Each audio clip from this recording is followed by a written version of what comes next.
On va débuter la table ronde, donc la prochaine table ronde. Donc, bonjour, je m'appelle Camille Toffoli.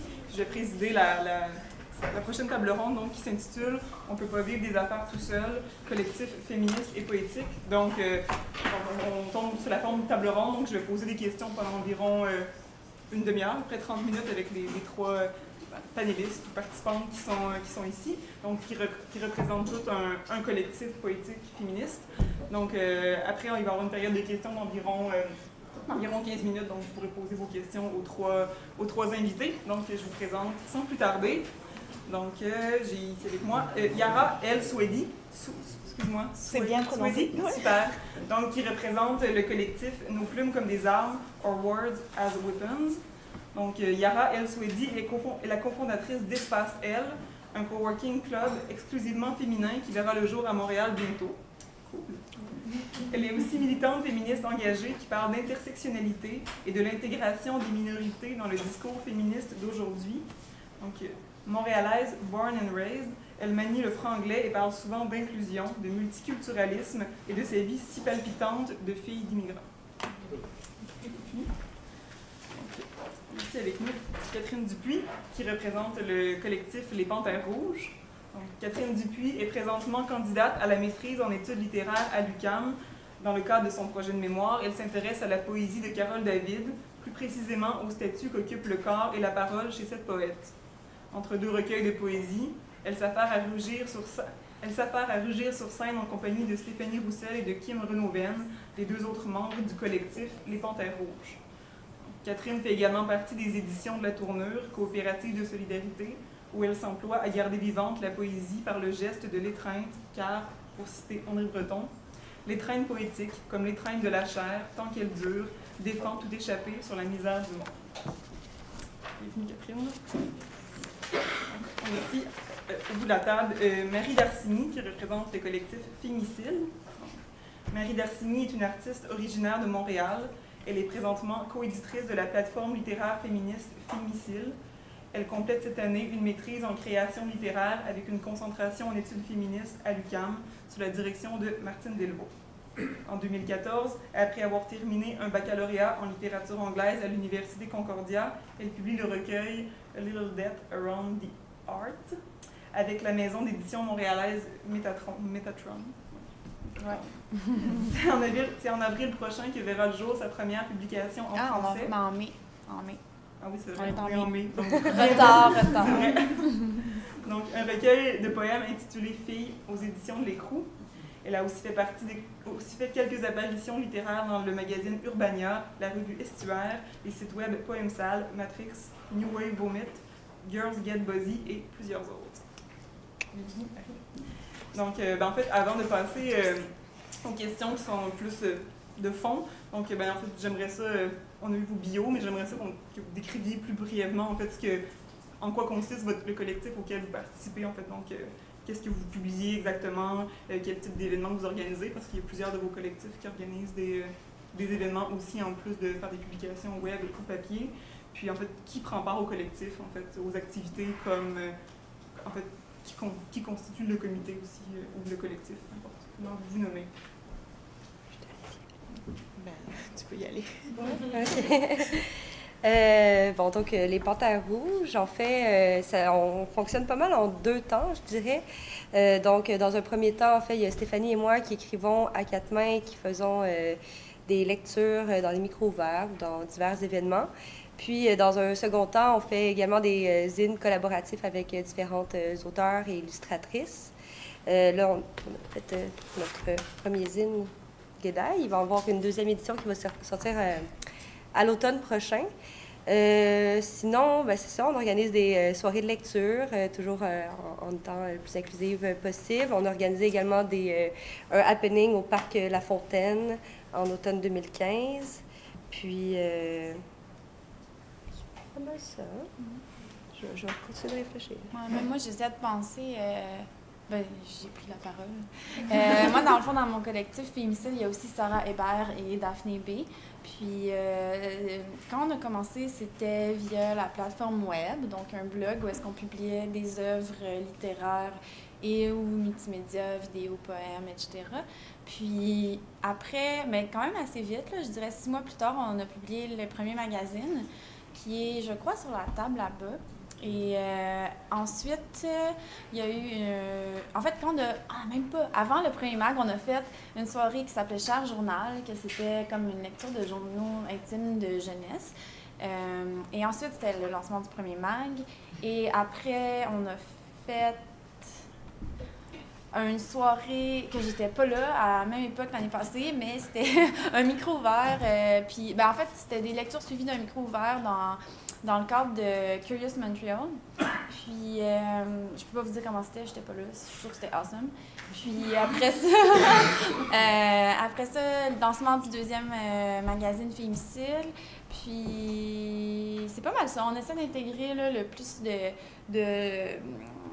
d'arts différents, de formes différentes. Là, n'importe quoi qui est écrit ou sur le blog, qui peut être publié sur le blog. On essaie de trouver toujours des illustratrices, des illustrations de personnes qui s'identifient comme femmes, que ce soit... En fait, nous, au début, ça se voulait québécois, mais il y a quelques entraves qui sont faites ici et là. Mais pour vrai, on essaie vraiment de se concentrer sur qu'est-ce qui se fait au Québec, puis qui est publiable sur un blog ou même sur papier.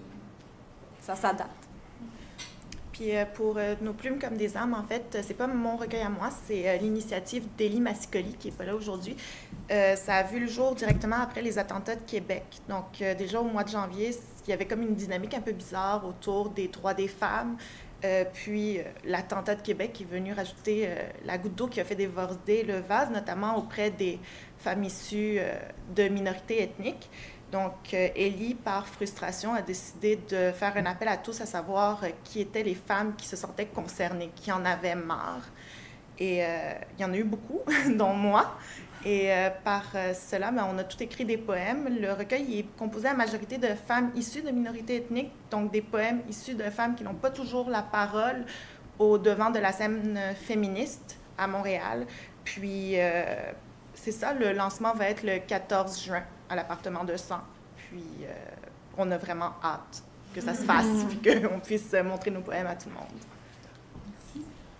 Mais en fait, Yara t'a un peu répondu par la bande à ma prochaine question. Donc, j'aurais aimé vous entendre un peu plus sur la genèse de votre projet dans une perspective féministe, justement. Donc, qu'est-ce qui vous a poussé à former vous avez rassemblé des gens qui avaient déjà une pratique poétique, une pratique d'écriture individuellement. Qu'est-ce qui vous a poussé à vous rassembler en collectif? Puis, en fait, est-ce qu'à la base, c'était un projet où il y avait une dimension féministe explicite ou c'est, en fait, la dimension féministe s'est développée avec le temps à force de travailler ensemble puis d'échanger? Donc, je ne sais pas qui de vous veut commencer. Marie, peut-être? Ben, je pense que les trois, je peux répondre pour les autres, mais je pense que les trois, c'était assez entendu que ça allait être féministe ou que ça allait être pour des individus qui s'identifient comme femmes ou des minorités. Mais comme personnellement, moi, quand on a commencé Fémicile, c'est juste venu dans le fond du fait qu'on était tannés que les scènes étaient principalement dominées par des hommes qui parlaient de chars puis de trucks puis des affaires de même. Fait que, mais tu sais, c'est pas tout le monde qui parle de ça. Là. Moi, je parle de la frustration de laquelle c'est parti. T'sais, après ça a comme évolué. Là. On s'est rendu compte que notre vision était peut-être un peu binaire et ancrée dans des stéréotypes. Mais anyway, c'est parti de là. C'est parti d'un écœur en titre, tu sais. C'est ça, puis après ça, on a ouvert un peu plus, on a essayé, mais tu sais, c'est difficile pour nous parce qu'on est parti comme de la scène littéraire déjà, fait que c'est quand même difficile quand on fait un appel de texte, on essaie de l'ouvrir le plus possible, tu sais, on est 3, fait qu'on peut aller dans... On a quand même des communautés qui sont différentes, fait qu'on peut aller dans ces communautés-là, mais même à ça, moi je l'avoue, je suis la première à l'avouer que on a de la misère à pas toujours piger dans la même talle. Là, on essaie d'ouvrir, puis en même temps, c'est ça, là, je suis sûre que c'est un problème qu'on va aborder, mais d'aller dans, mettons, on veut aller chercher des gens qu'on connaît pas, puis on va dans un groupe Facebook de genre Minority People of Color, nanana, anglo, tu sais, puis en même temps, on veut pas aller chercher genre une personne token de cette minorité-là. Fait qu'on est comme un peu prise, mais bon, en tout cas, ça, c'est un autre sujet. Mais oui, c'est parti de ça. Du côté des Panthères rouges, je dirais qu'on on a je pense pas, puis Stéphanie est devant moi, là, c'est un peu drôle. Je pense qu'elle serait d'accord avec moi, mais au sens où les Panthères Rouges sont pas nés du désir de faire un collectif, en fait. On était toutes les deux dans Main Blanche. C'était le printemps 2015, donc la grève.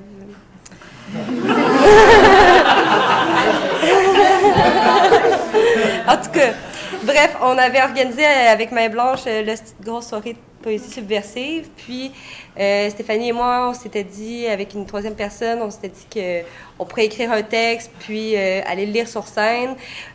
Personnellement, j'étais jamais vraiment montée sur scène pour lire un texte, ou en tout cas, c'est arrivé dans ma folle jeunesse du cégep.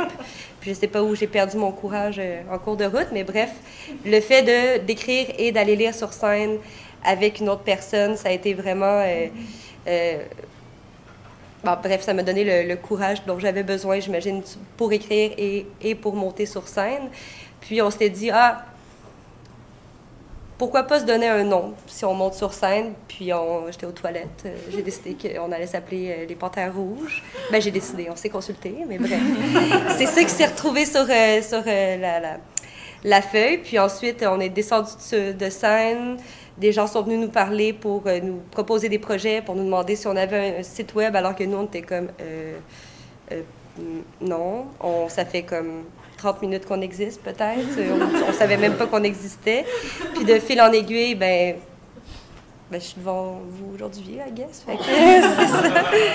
Mais effectivement, dès le départ, par les thèmes qu'on a choisis, il y avait des revendications féministes, je pense, qui étaient là, qui ont beaucoup évolué parce que, un peu comme toi, on s'est rendu compte qu'à quelque part, nos expériences avaient des limites, puis on avait envie de s'ouvrir aux expériences d'autres personnes. Donc, puis toutes les deux, on aime beaucoup les micros ouverts, donc on s'est mis à aller dans divers micros ouverts de minorités, justement. Puis Stéphanie fait un documentaire sur les micros ouverts, donc veut pas, ça l'a un peu enchaîné les choses et permis à ce qu'on élargisse nos horizons, autant sur les positions féministes qu'on avait et qui sont devenues tout autres aujourd'hui, je dirais.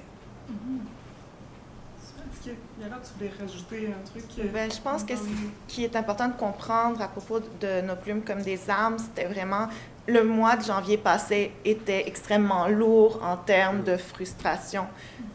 Donald Trump arrive au pouvoir, tout d'un coup, on voit que la tendance, tu sais, les femmes, d'une certaine façon, deviennent un peu une catégorie de classe 2 au niveau de la société occidentale. Puis, moi, je veux dire, c'était la première fois que je voyais quelqu'un sur mon Facebook qui disait ouvertement qu'il allait protéger tous les fœtus, OK? C'est la première fois que je vois ça. Ça vient, puis ça te cherche une espèce de rage intérieure que tu n'aurais pas auparavant. Donc, lorsqu'Ellie, dans le fond, elle a fait l'appel à tous, mais il y avait aussi le fait que, bon, nous, en tant que minorité, où est-ce qu'on se place dans la société actuelle? Ellie n'est peut-être pas issue d'une minorité ethnique ou sociale, mais elle a dit ouvertement qu'elle voulait que ces femmes-là prennent la parole. Puis c'est ça que je trouvais super intéressant, puis c'est parti de là. Dans un monde où aujourd'hui le discours féministe et social est beaucoup axé autour des droits des minorités, des droits des femmes, c'était nécessaire pour faire ce recueil-là. C'est le premier, donc je ne sais pas s'il va y en avoir d'autres, comment ça va évoluer, mais la genèse du projet vient de cette frustration que tout le monde a aujourd'hui. Puis en moins de 6 mois, vous avez réussi, en fait, c'est assez impressionnant, en moins de 6 mois, vous avez réussi à constituer un recueil qui va être publié là. Oui, ouais, il y a beaucoup de gens qui ont répondu justement à l'appel, puis ça a fait en sorte qu'on a eu beaucoup de textes, puis c'est pas nécessairement tous des gens du milieu littéraire. Moi, j'en viens vraiment pas du milieu littéraire. J'ai étudié en communication à l'Université de Montréal, puis j'ai commencé une maîtrise en marketing. Ça en dit long sur la personne que je suis. Mais je veux dire, au final, c'est des gens qui aiment écrire, qui avaient une rage, qui ont mis cette rage-là dans des mots. Puis ça s'est retrouvé dans un magnifique recueil. Donc voilà. Ouais, c'était plus comme sur le momentum. Genre, moi, ça vaut ce que ça vaut, mais j'étais amie, je suis encore amie avec Ellie sur Facebook, mais je la connaissais pas. Fait que j'ai vu l'appel, puis là, j'ai vu que ça faisait. C'était fou, là, l'effet que ça faisait. Puis ça a pris vraiment des grosses proportions, là. C'était vraiment bien. Mais moi, j'ai pas participé, mais quand même, juste pour témoigner que c'était vraiment... Les échanges étaient particulièrement intéressants aussi. Puis vraiment, les organisatrices étaient vraiment à même de bien inclure les auteurs, puis de Ouais, vraiment respecter leur choix. demander pour la couverture ou, tu sais, des Exact, trucs comme c'est ça, ils ont elles ont consulté, vraiment été ouais. impliquées dans le projet. Je Ouais. l'ai vu de loin. Ben, c'est ça qui était vraiment intéressant, c'est que au sein du projet, tout le monde était vraiment inclus, puis on demandait les avis de tout le monde. Qu'est-ce que vous pensez de ça? Qu'est-ce que vous pensez de ci? Puis de dire ouvertement aussi, de mettre de l'avant les femmes issues de minorités ethniques, puis de dire, bon, ben nous, on veut cette proportion-là parce que c'est elles qui ont besoin de prendre la parole. C'est un peu un geste de, je dirais pas de bravo, mais tu sais, d'affirmation, de dire que là, c'est fini, qu'on prend le recul, puis qu'on met ces gens-là qui n'ont pas la parole de l'avant. Puis ça, c'était quelque chose d'extrêmement apprécié. Super. En fait, quand on regarde, vous, en fait, le recueil n'est pas paru encore, mais je vais parler pour les Panthères rouges, les Féminicides. Quand on lit vos textes, on se rend compte qu'il y a des textes qui sont de ton, puis de formes assez variées aussi. Donc, c'est des textes poétiques, mais ça va des textes qui sont vraiment plus directement militants, des textes qui sont moins, ce qu'on appellerait traditionnellement un texte engagé. Donc, ça joue un peu dans différents registres. Et bien, il y avait le collectif Sisters in Motion aussi qui devait être là aujourd'hui, qui ont des textes, eux, qui sont très engagés a priori. Mais en fait, quand on lit vos projets, puis justement, j'avais écrit la question en me disant que Sisters in Motion, en fait, eux, ils disent explicitement dans leur description d'événements que leur but, c'est de rassembler des vulnérabilités, donc de mettre en commun nos vulnérabilités. Puis même si vous, c'est pas dans votre manifeste ou dans votre à propos, mais c'est quand même quelque chose qui ressort aussi de vos projets, puis le fait de j'ai pas encore lu justement le recueil qui n'est pas paru encore, mais de tout ce qui s'est dit sur le recueil, on sent qu'il y a aussi cette volonté-là de mettre en commun des vulnérabilités, des blessures, des colères, des frustrations qui sont personnelles. Donc, en fait, je me demandais en quoi pour vous une démarche comme celle-là est politique, si vous jugez que c'est une démarche qui est politique. Puis, ouais. Ben vraiment. Moi, c'est sûr que oui. C'est sûr que oui. Ben, hey, là, moi, je suis le genre de personne qui va chez la psy puis qui est comme « Non, mais c'était politique ce que j'ai fait! » Puis là, elle est comme... tu sais, pour vrai! Je pense que oui, ça l'était. Mais nous, notre description est assez, ben pas floue, mais tu sais, ça dit comme « pour des femmes, par des femmes », astérix, guillemets, tu sais, comme on veut juste dire que si, comme, en fait, la première fois qu'on a été confrontés, puis ça, c'est vraiment moi qui est ouverte puis qui vous le dis là, mais comme il y a quelqu'un qui nous écrit puis qui a dit, ben moi, je me considère comme une personne non-binaire, est-ce que je peux soumissionner? Puis là, on a juste dit que, ben si tu t'intéresses à notre mission puis que tu considères que tu as ta place ici, ouais, là, on n'est pas la police du genre, là, on va pas commencer à dire, toi, tu peux, puis toi, tu peux pas, tu sais. Ben, ça dépend, là, mais... En tout cas, je pense pas qu'un gars cis, blanc, etc., voudrait comme... Ben, en tout cas, c'est ben, nous, on se l'est fait demander on se l'est fait si on était non-mix, puis ben là, dépendamment, à mener tout, en tout cas. Ouais. Mais c'est ça, mais tout ça pour dire que moi, c'est la première fois qu'on a été comme un peu plus confrontés au fait que, tu sais, dans le fond, on voulait juste donner une voix à ceux qui n'ont pas de voix, tu sais, c'était plus ça, puis là, ben, peut-être qu'il faudra réviser notre appel et notre description, mais pour vrai, je pense que c'est sûr que c'est politique, mais c'est... Oui, c'est politique. Moi, je pense... Ben, je peux pas parler pour les auteurs. J'aurais tendance à dire qu'elle aussi, elle considère que c'est politique, mais pour moi, c'est extrêmement politique.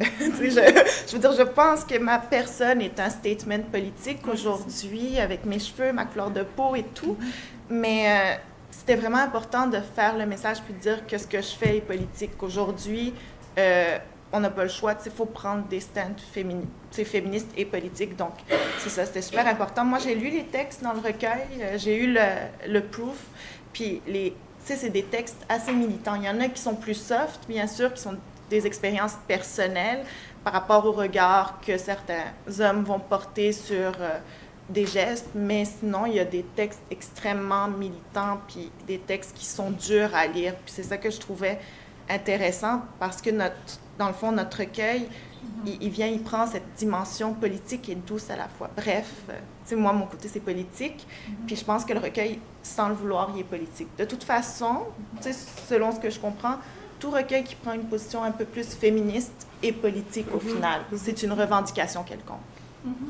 Mais les Panthères aussi, vous avez... Excusez. Vous avez comme un peu un côté axé sur le corps, là, des fois. Tu sais, c'est comme enlever les tabous par rapport... Je sais pas, je veux pas... Ouais, ben j'avoue que ça... Oui. surtout peut-être plus dans les textes de Stéphanie et moi, étant donné qu'on va partir vraiment de nos expériences personnelles.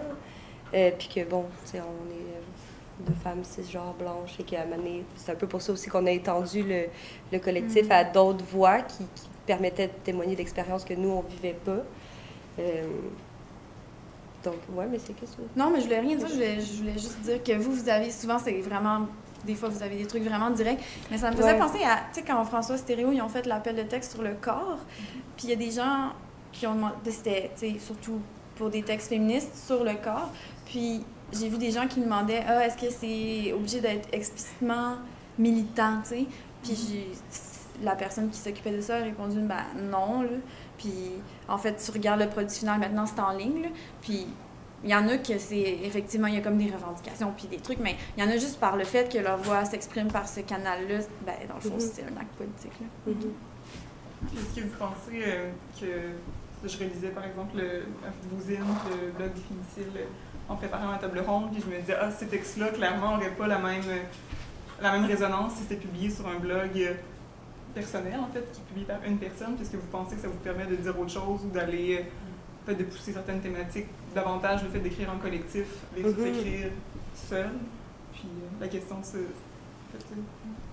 Personnellement, à mettre mon texte, j'écris déjà pour un blog, j'ai comme des textes un peu plus de style chronique à saveur féministe puis multiculturelle. Donc, j'aborde ça, sauf que le fait d'écrire un poème extrêmement militant puis de le mettre dans un recueil, j'avais l'impression que je participais à un mouvement, que ma voix rejoignait celle des autres femmes, puis que j'avais un poids militant, un poids politique un peu plus fort. Puis c'est super le fun parce que là, il va être publié, puis il y a d'autres gens qui vont lire ce que je ressens, puis ça va se propager, puis puis on a déjà une discussion sociale à propos de ça. Donc, ça amène un poids vraiment fort sur ce qu'on dit. Même si, tu sais, on dit, bon, la poésie, c'est super créatif. Désolée, tu sais, je parle sans avoir étudié en littérature. Tu sais, c'est comment c'est créatif, c'est comme écrire quelque chose, tu sais, ça part de ta tête. Ben non, tu sais, ici, la poésie, elle a vraiment un mot plus... Tu sais, elle est vraiment là, puis elle est dure. Tu sais, il faut que tu la lises, puis que tu comprennes d'où ça vient. Bon, j'ai l'impression aussi que, justement, le collectif, ça permet ça. Tu sais, tout à l'heure, quand je disais que monter sur scène avec Stéphanie, en premier lieu, ça m'avait donné du courage, une force, comme pour écrire peut-être des choses que j'aurais jamais écrites ou emprunter un ton que j'aurais jamais emprunté autrement, tu sais.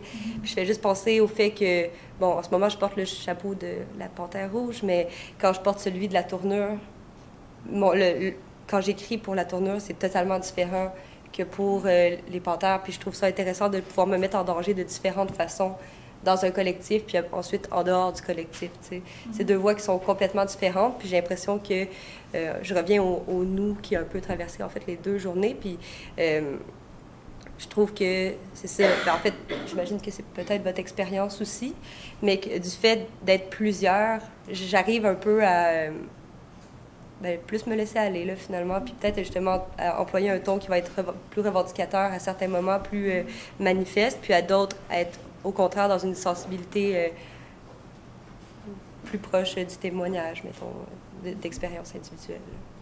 Oui, mais je pensais aussi au fait, personnellement, dans Fémicile, pour nous, c'est quand même important le côté essai. On essaie de publier des essais des fois. Puis c'est, là, je pense, parce que c'est dans le sujet à Alice Rivard qui avait fait une réponse à une critique. Puis, pour nous, c'était comme, elle nous a écrit, est-ce que vous voulez vous aventurer là-dedans? Puis on était comme, oui, pourquoi pas. Dans le fond, nous, on est juste le lieu physique, Internet de cette... on lui donne l'espace, puis elle fait qu'est-ce qu'elle veut avec ça. Là, on voulait juste... Puis ça a sans doute plus porté que si elle s'était créé un Tumblr, puis là, elle avait réparti. C'est comme ça aurait pas... T'sais, on n'a pas tant un gros following, mais quand même, ça a été. Puis ça répond un peu, justement, au dialogue dont Catherine parlait tout à l'heure, que quand une critique est émise, souvent, l'auteur ne peut pas répondre, il ne peut pas avoir le dialogue auquel on s'attend, puis avoir des plateformes comme ça, ça permet... Là, on parle de critique littéraire, là, mais ça s'étend à d'autres choses que ça aussi. Je regarde le temps qui file, puis on serait déjà à la période de questions. C'est déjà plus qu'une demi-heure, donc ça va vraiment vite. Mais en fait, je vais lancer les questions à la salle. Je ne sais pas s'il y a quelqu'un qui a envie de poser une question à...